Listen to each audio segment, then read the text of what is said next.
প্রথমেই দেখি visa processing জার্নিটা আসলে কেমন।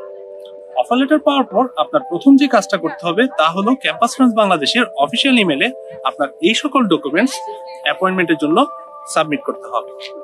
এরপর ক্যাম্পাস ফ্রান্সে আপনাকে রেজিস্ট্রেশন করতে হবে। রেজিস্ট্রেশন ফি সাধারণত 10,000 টাকা হয়ে থাকে। অনেকেই প্রশ্ন করে থাকেন ক্যাম্পাস ফ্রান্স আসলে কি। ক্যাম্পাস ফ্রান্স হলো French ministry of external affairs and ministry of higher এডুকেশনের একটি নিয়ন্ত্রিত সংস্থা, যারা ফ্রান্সে উচ্চশিক্ষা প্রসারের দায়িত্বে রয়েছে। এই প্রতিষ্ঠানটির মাধ্যমে সাধারণত ক্যান্ডিডেটদের সকল ডকুমেন্ট যাচাই বাছাই করা হয়। আপনার ডকুমেন্ট ক্যাম্পাস ফ্রান্স যাচাই করে পরবর্তী সকল ইনস্ট্রাকশন দিয়ে দেবে। সাধারণত 2 সপ্তাহ পর আপনি একটি অ্যাপয়েন্টমেন্ট পেতে পারেন, যাকে বলা হয় কালচারাল সেকশন ইন্টারভিউ। এরই মধ্যে তারা আপনার ডকুমেন্টস এম্বাসির কাছে ফরওয়ার্ড করবে এবং একজন ফ্রেঞ্চ ডিপ্লোমেট বা অ্যাটাচি অনলাইনে আপনার ইন্টারভিউ নিয়ে থাকবে। এই ইন্টারভিউতে সাধারণত বেসিক কিছু প্রশ্ন করা হয়ে থাকে, যেমন কেন ফ্রান্স, কোন ইউনিভার্সিটি, স্পন্সর কে, ফিউচার প্ল্যান কি ইত্যাদি। এরপর 2 সপ্তাহের মধ্যে আপনি এম্বাসি অ্যাপয়েন্টমেন্ট পাবেন।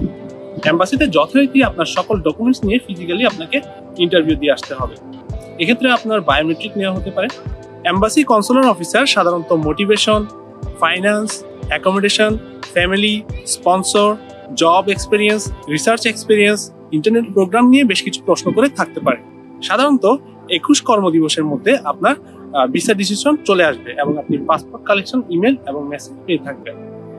সম্প্রতি ফ্রেঞ্চ কনসুলেট ঢাকা সেপ্টেম্বর 2025 থেকে ভিএফএস গ্লোবালকে স্টুডেন্ট ফাইল প্রসেসিং এর দায়িত্ব দিয়েছে। এক্ষেত্রে আপনাকে হয়তোবা এম্বাসিতে যেতে হবে না। কালচারাল সেকশন শেষ হওয়ার পরপরই ঢাকার গুলশান একে অবস্থিত ভিএফএস গ্লোবালে আপনি আপনার ডকুমেন্ট, বায়োমেট্রিক আর ভিসা ফি জমা দিতে পারবেন এবং পরবর্তীতে কালেকশনও করতে পারবেন সেই ভিএফএস গ্লোবাল থেকে।